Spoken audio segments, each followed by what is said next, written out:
Months ago, I told you guys that if I got to 2,000 subscribers, I'd do a Q&A. Well, we have far surpassed that, and I am finally making that Q&A up to you. I took 10 questions from those that were asked on YouTube and then a bunch that I gathered over on Instagram, and I'm doing a kind of casual Q&A. These are all prepping related, but maybe when I get to 5,000 or maybe 10,000 subscribers, I'll do more of an Ask Me Anything kind of question and answer. But I thought it'd be fun to answer some of the questions that you've asked me directly, and yeah, just have a kind of a casual chat. I'm in my living room, that's why there's so many shadows. The kids are in bed. My sweet husband is watching sports ball in the bedroom, and I am going to answer your questions. I have a list here for you. And if you're just finding me now, hi, my name is Brecky, and this is Sustainable Prepping, your home for empowerment through preparedness. And tonight I am going to be giving you some answers to your burning preparedness questions. So the first one was, how do you balance prepping with getting out of debt? I think you have to just do a hierarchy of priorities, right? What money do you have that is over and above your minimum expenses to survive? So you need to really focus first. Your first order of business is making a budget. What are you spending on rent or mortgage? What are you spending on utilities? What are you spending on groceries? What are you spending on your subscriptions, cell phone, gym membership, all that stuff? Once you have gone through that, once you've looked at that, how much do you have left over? And what are the regular miscellaneous expenses that often crop up? So go ahead and make a budget, and then figure out what your prepping budget or your getting out of debt budget is. I would start with making a budget to get a 72-hour plan in place. So 72 hours, that's 3 days of water, 3 days of shelf-stable food, and then at least one headlamp and one flashlight with backup batteries. Once you have that 72-hour kit, I would then start prioritizing paying down your highest interest debts or doing some kind of consolidation, and just trying to start making sure you have those ducks in a row. Now, depending upon your debt method, you might want to have a certain amount of money in savings first. I really just don't know what your situation is. But I would definitely have at least 3 days worth of all of my emergency preps. I would work on having a little bit of money saved away for a rainy day, and then I would aggressively pay down debt. Now, let's say you're mostly out of debt or you're in a repayment plan that's working for you, but you're asking more, how do I do all the prepping stuff without going into debt, right? You're not actively paying it down necessarily. You're trying to prevent going into debt, which I actually think is hard. And I think that YouTube's downside is that we can get a little bit of FOMO and we can put the gear on a pillar. I get FOMO around things like gas masks and bunkers. I would love to be able to afford 6 gas masks, but I don't have $1,200 or more to spend on the 6 members of my family, particularly since I have 2 children who will outgrow the child-sized gas masks within 5 or 6 years, right? So that is something that I cannot invest in because I don't have that money. I don't have the money to build a bunker, and I wouldn't build a bunker. I would build a multi-purpose root cellar if I had the funds anyway. But those are things I'd love to have because other preppers have them, right? Some preppers have really awesome kind of high-tech homesteads. I feel some FOMO, but that's not in my budget, nor is it in my current lifestyle. So I think the first thing is to figure out where you're being tempted to spend. Is it on fancy gear that you're seeing recommended? Is it on this panicking need to think that you need to have a year's supply of food right now because the collapse is imminent? Take a deep breath and make a budget. Just make a plan. Just like you would make your preparedness plan, your evacuation plan, you need to make a budget plan for affording all of your preps. And I would do that by looking at how much you have to spend each month, or how much you're allowing yourself to spend each month, and then creating your hierarchy of priorities. I would start with water and water filtration, getting a shelf-stable amount of food, Flashlights, of course.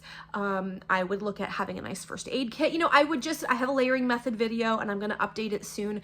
But what I would really suggest for you is just to look at what you can spend per month reasonably, and then what is in your hierarchy of priorities. What's your top priorities for each week or month based on what you have to spend?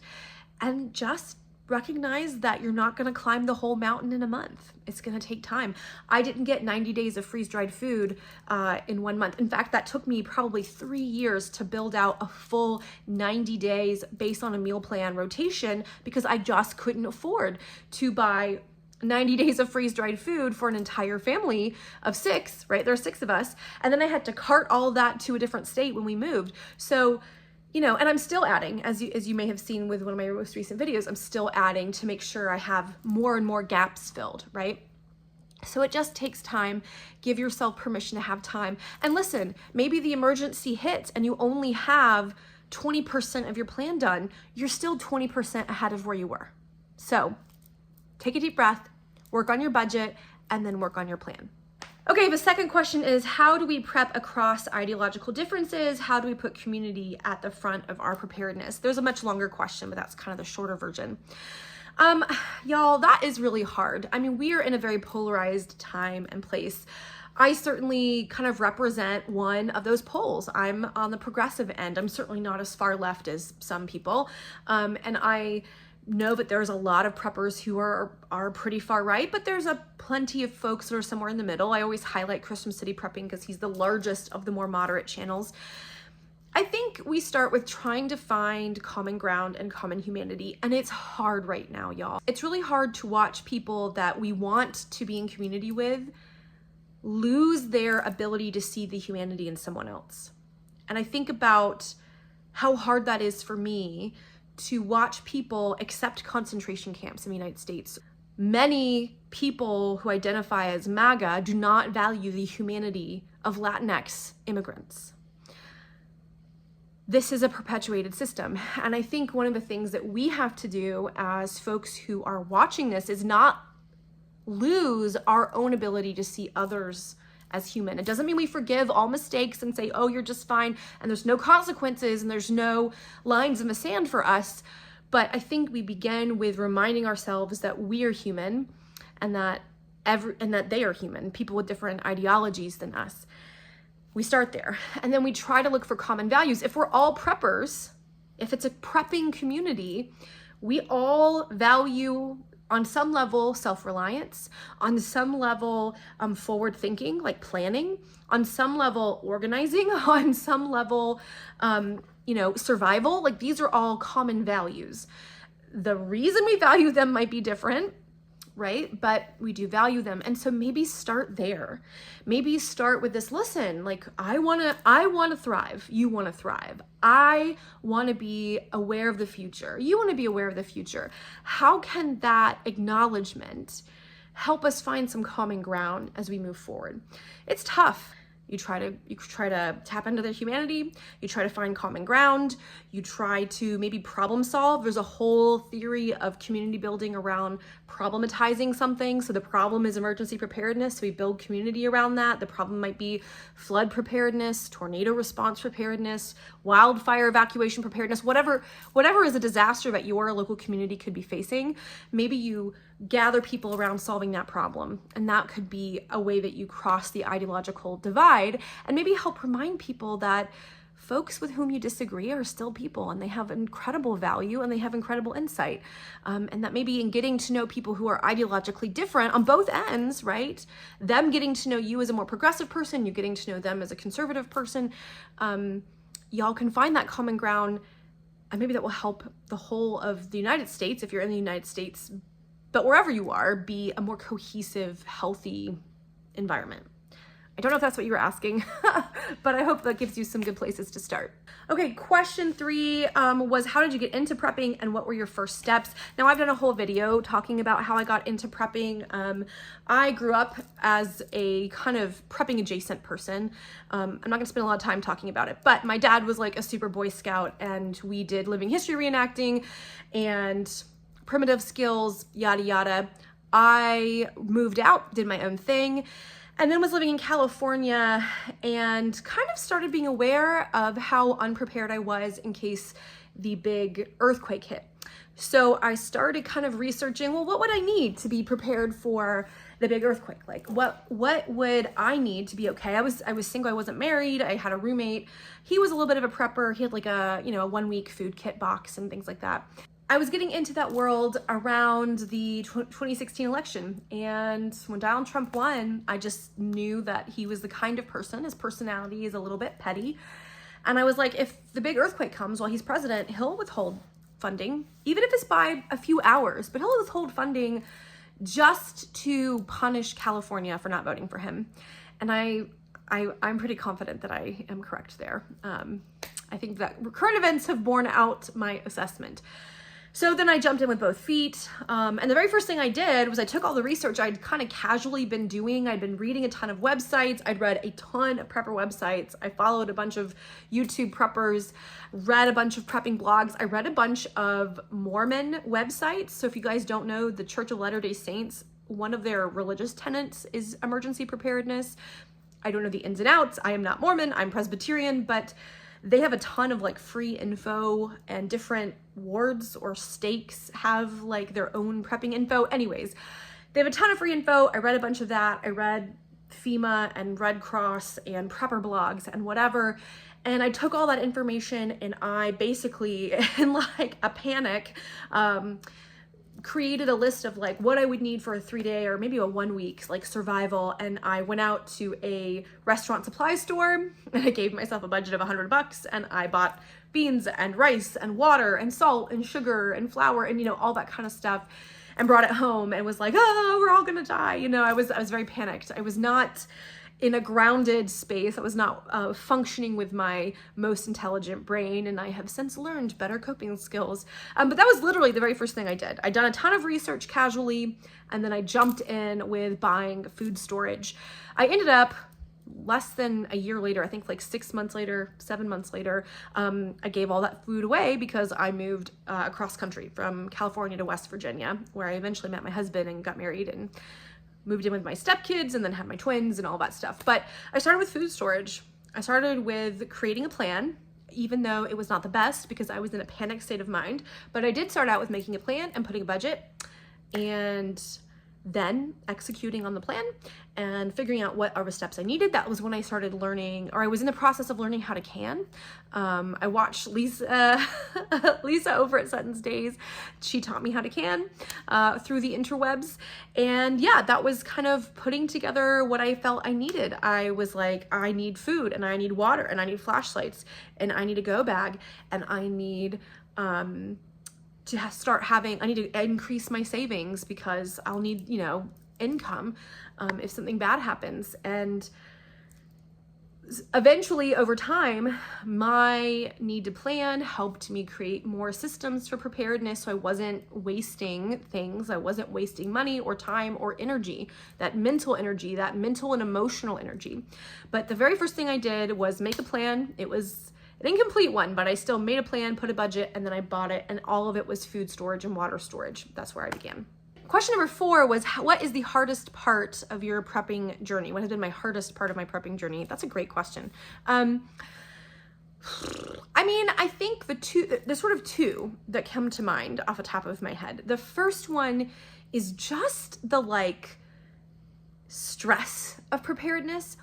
Because once you get into preparedness, if you are watching this video, if you've watched anything on my channel, anything on emergency preparedness, you are allowing yourself to think about scary things, right? You are allowing yourself to think about what happens if there's another Katrina and I'm in its path. What happens if I have to be evacuated because of fire safety concerns? What happens if there's another global pandoozle, okay? That is a huge deal. That's a huge deal. And that anxiety of not only acknowledging that there are disasters that are possible, but beginning to live in such a way that you're kind of attuned to global, market trade and the fragility of our utility grid and the dynamics going on in your local, state, national, politics and kind of what's going on, that is stressful. And so just the anxiety that being attuned to preparedness often results in, kind of that residual anxiety of just kind of being aware of things that most people go their whole lives without really thinking about unless they have to. That kind of general anxiety, I think, is really challenging. I think the other piece, if we're talking about like being a public prepper, like talking about it, being willing to go on YouTube and like discuss it. I've been interviewed by a whole bunch of different media outlets. I think it's the hate. I don't get a ton of hate. I'm not big enough for a lot of people to be absolutely terrible to me, but I've gotten death threats and threats against my kids. And that's just awful, because why would you want to be angry at someone who is encouraging other people to not die in a disaster? But I've gotten comments on old videos that were like, I don't want liberals to prep because it'd just be easier if they would die. I mean, stuff like that is just vitriolic and horrific and terrible. And I think that is hard. Generalized anxiety about how junky the world is, that's hard. But then being a public prepper, just the absolute vitriol that some people have because I'm a woman talking about things that are considered manly, and because I'm a progressive that is in a traditionally conservative space. And the kind of menace that some people want to use against me, the kind of just awfulness, I don't think I'm a very threatening person. I'm not telling anybody they have to be like me. I'm trying to create a space for people who don't have a particular ideology to feel like they can enter into the prepping community, the emergency preparedness world. And I've gotten some pretty nasty comments, and that's hard. So I hope that is kind of where you're going. But yeah, I think the other thing too, I just want to acknowledge, it's a slow climb. And so you really have to be willing to run a marathon. This is not a sprint. You got to be willing to have the patience to run a marathon. And that is hard too. That's hard too. You have all that anxiety, What if the EMP happens tomorrow, right? And then you don't have maybe you have a budget to like buy all your stuff this week, but most of us don't have that kind of several $1,000 budget. And so you have to just accept that slow progress. And that is a lesson in patience and perseverance for sure. Question 5 is tell me something your dad taught you about prepping. That's so sweet. Man, it has been a month since my dad passed as of the filming of this video, and wow, gosh, that's a hard thing to talk about. On a practical level, Dad always wanted us to have flashlights and water, right? And food, but like more flashlights and water and sleeping bags that were rated for the right temperature, because he almost got frostbite as a teenager camping in the snow in a cheap sleeping bag, because he was the oldest of 6 in a big Catholic family and they didn't have the money for the right kind of sleeping bag. Dad always said to always change your socks before bed because your feet sweat. So even if you were cold, your feet will sweat into your socks. And then once you get out of your shoes, they'll start to chill. So even if you sleep in the rest of the clothes you've had on all day, always change your socks. That's a weird random thing, but it's always stuck with me and has served me well in my life. I think that honestly, my dad had taught me a lot about being of good character. Being a person of integrity, being a person who knows how to work hard, being a person who knows to be kind, being a person who's a helper, right? Kind of like the Fred Rogers, look for the helpers, go be a helper. And that it's not me. Self-reliance is a myth. And he would say that. You need to know things, you need to take care of yourself as best that you can, but like, I can't go harvest salt. We need a community, right? I can't become a brain surgeon and a solar panel specialist and a carpenter and a cook and I can't do all those things. And so he really emphasized the importance of being a good neighbor, being a good friend, being a good community member, not just kind of an arbitrary your city or town, but like whatever your groups, your associations, being a worthwhile member of those associations. I just think about our living history group and how involved Dad was. And then he was in the State Defense Force and how involved he was and how important it was for him to take on leadership and to be a useful participant in these community groups. And so that, and then again, the practical pieces of always having water and flashlights, that was like his two big things. And, you know, change your socks before you go to bed. That's my dad's recommendations for you. Question number 6 was, what are your most trusted prepping resources? And I wasn't really sure what they meant, like information resources or places that I buy products. So I'm not exactly sure where you're going with this, but off the top of my head, I mean, I recommend Sutton's Days. She's great. Lisa is wonderful if you are looking for a very home-based, she calls it pantry preparedness. She is so wonderful and she is so anti-anxiety. So if you're someone who finds that preparedness is overwhelming, Sutton's Days is great. If you are someone who is looking for large scale and much higher quality production than what I offer, City Prepping, Chris at City Prepping has like really high quality production. But he's pretty moderate. He's he's like a California moderate. So take that for what it's worth. And I've had some kind of offline chats with him and he seems like a really good guy.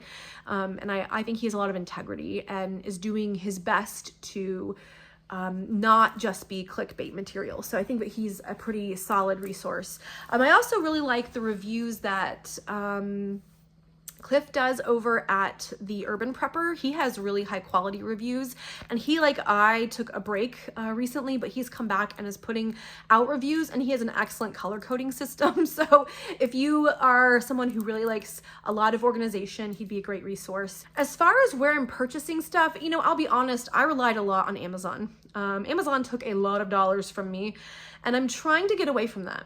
For a lot of reasons, not simply that they got rid of their DEI and they, you know, decided to funnel a lot of money into the last election, and that I just kind of morally disagree with billionaires. As a Christian, that much wealth hoarding seems very anti the gospel of life. But I also really want to support smaller family businesses. Like, I would rather my dollars go directly to a company than funneled through Amazon, right? Take out that middleman and the whatever percentage they take away. So recently I've been checking out like Emergency Essentials as far as their products. I use Aquatainer primarily, but I do get some things like August and Farm. I bought a ton of stuff from them through Amazon, and they were fine. Everything I've used from them has been fine. Those are the things that come to mind. I'm not really sure what else you mean. If you're talking about like educational resources, I really liked the book by Bill Fulton, and the name is escaping me. I did a video on it. I will put a picture of it here. It was a great book. It's a great beginner's resource guide. And in my heart of hearts, I would love to write my own kind of beginner's prepping book, but who would want that? And do I have time anyway? Yeah, I think that that's kind of where I would begin. Those are kind of the resources I go to. I don't watch a ton of prepping videos anymore. A lot of it's the same stuff over and over, I found. And I think it's because, people want 101 content, or they want extremism content. And after a while, the same content of have, rice and beans and water and Band-Aids and whatever gets a little bit old. So how do you keep the same niche kind of fresh without falling into clickbait land? About 70% of the preppers I watched when I first got started have just fallen so far in the clickbait extremist, at least in their titles, algorithm hole, that I don't watch them anymore. So I mostly keep up with who I've mentioned, Casey at Cascadia Prepping. Who do I watch on a regular basis? I watch some homesteading channels every now and again, but I don't really agree with homesteading. Parkrose Permaculture, she's great. Angela at Parkrose Permaculture is fabulous. Belle of the Ranch is good. If you want commentary on social events that has kind of an eye towards preparedness but isn't explicitly prepping content, I hope that that's useful to you. Question 7 was, what is my biggest prepping regret? I don't know what my biggest prepping regret is. Buying a house without a basement. that probably is my biggest preparedness regret. We were so desperate to get into a house and to keep our kids in the same school district that we bought a house with no closets, essentially, no hall closet or linen closet, and then no basement. Which is a bummer because I would love to have a like root cellar basement, so we could have a safer place to be if a tornado comes through. We could have kind of a cool storage for preparedness items could go and be in the basement, or at least some of them could be in the basement where the temperature is a little bit more steady. Yeah, I really wish we had a house with a basement. I don't know if that's exactly right, but that's definitely one of them. Other prepping regrets, I mean, buying all that food right before I moved, not storing food properly and then having it get ruined. That's a prepping regret. I'm trying to think of, another thing I spent a lot of money on is I bought one of those prepping like 72-hour meals in a box, like meals in a bucket deals. And it was from a company that I've not purchased from again. And I actually decided to try one of the meals just to see if they were good.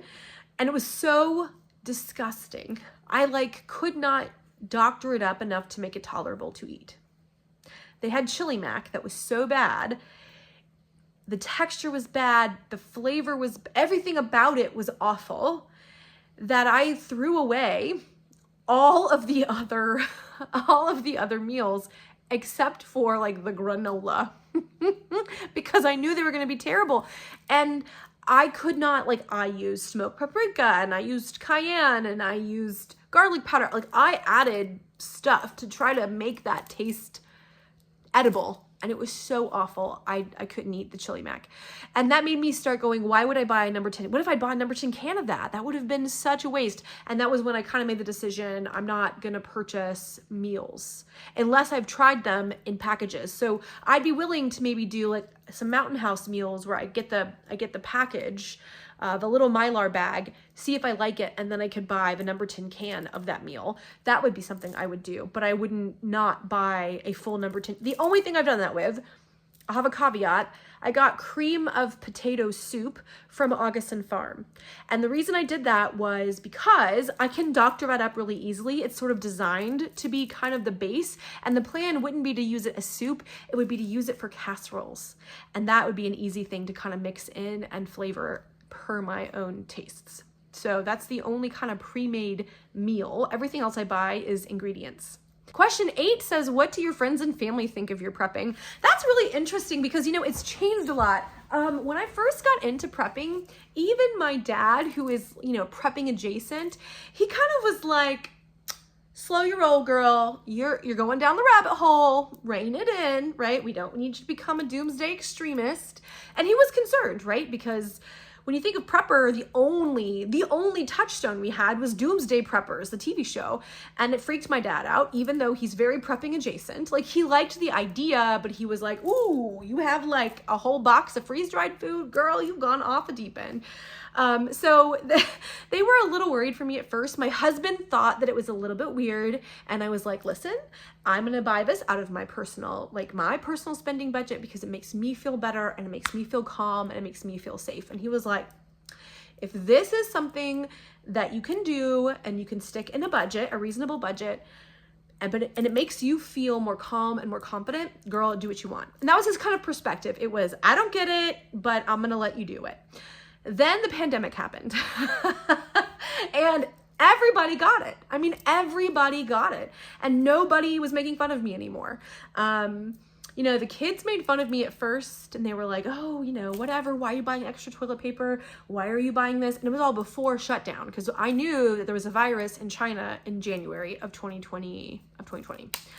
Because preppers were talking about it, right? Preppers were already, it was already in our wheelhouse. People were already talking about it because there are people who monitor this stuff.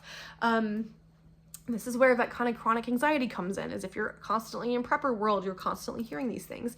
And so I did a big grocery haul in January and my husband was like, are you sure? And I was like, yeah, I'm taking $200 back when $200 was a lot of money for groceries.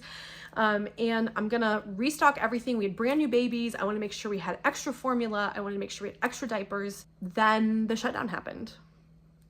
Then supply chains slowed and we lived in rural West Virginia. And all of a sudden, that pantry meant we could stay home. Okay. It sucks that we can't get bananas and apples, and that was uncomfortable. Like, there were a couple weeks where we were basically only eating, you know, frozen fruit and canned fruit, which isn't our ideal. We are very accustomed to fresh fruit and veggies, but we were fine. And so after the pandemic and after starting this YouTube channel, most of my friends and family, they were like, you're onto something. I don't want to do as much as you. I don't think any of my friends and family have gone in quite as deep as I have. But like, my father-in-law are putting together a preparedness plan for them. And we're kind of making and adjusting things that work for them. They can't lift big 7-gallon jugs of water. So we're trying to figure out what's a better plan for them. We're trying to figure out what kind of food storage they really need. Should they just plan for them, or should they plan for the whole family visiting? You know, what's their goals? And he trusts me. And I really appreciate that, right? Like, I appreciate that now. Unfortunately, we went through that terrible thing, right? The pandemic was awful, and it was terrible, and it was scary. The flip side is it turned a lot of people onto the need for preparedness. And that's why I started a channel. Question 9 is, how are you holding up with everything going on? I mean, it's been a tough time. There's just no two ways about that. It's been a tough time. Losing my dad sucked. It still sucks. It sucks every day. I'm getting ready to have surgery in a couple of days. I'm pre-filming this so that I'm not out of commission too long. That's kind of a scary thing, to be honest with you. The political landscape is terrifying. Not just in the United States, but watching how the world is reacting to the destabilizing effect of this presidency, its impact on the US, and that ripple effect on the rest of the world. That's scary to me. Climate denial, and the fact that climate denial is still happening even in the face of unprecedented storms that are happening one after the other after the other. That's hard. It's hard. On the flip side, right, there are more and more people getting into preparedness. There are more and more people who are looking to their local communities to make impacts. And so rather than abdicating their power and looking for some figure at the national or even state level to come and save them from whatever their particular, situation is, they're now looking towards their local community and seeing where they can lend a hand. And I love that. If you don't listen to Elizabeth Dorr, if you don't subscribe to her Substack, I'll try to remember to link it below. She's great. I did a podcast with her this last season. I was her kind of guest host, and she's doing really great work in Portland to try to bring more groups together and do mutual aid and kind of bring the progressive folks into preparedness from a climate emergency lens. And I think that that's a beautiful thing.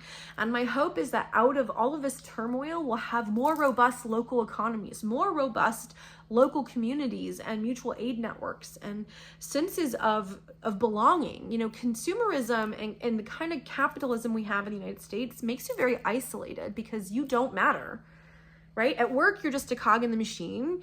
As a consumer, you're a nameless, faceless number. Like when you shop at the Zon, nobody cares. Jeff Bezos doesn't care who you are.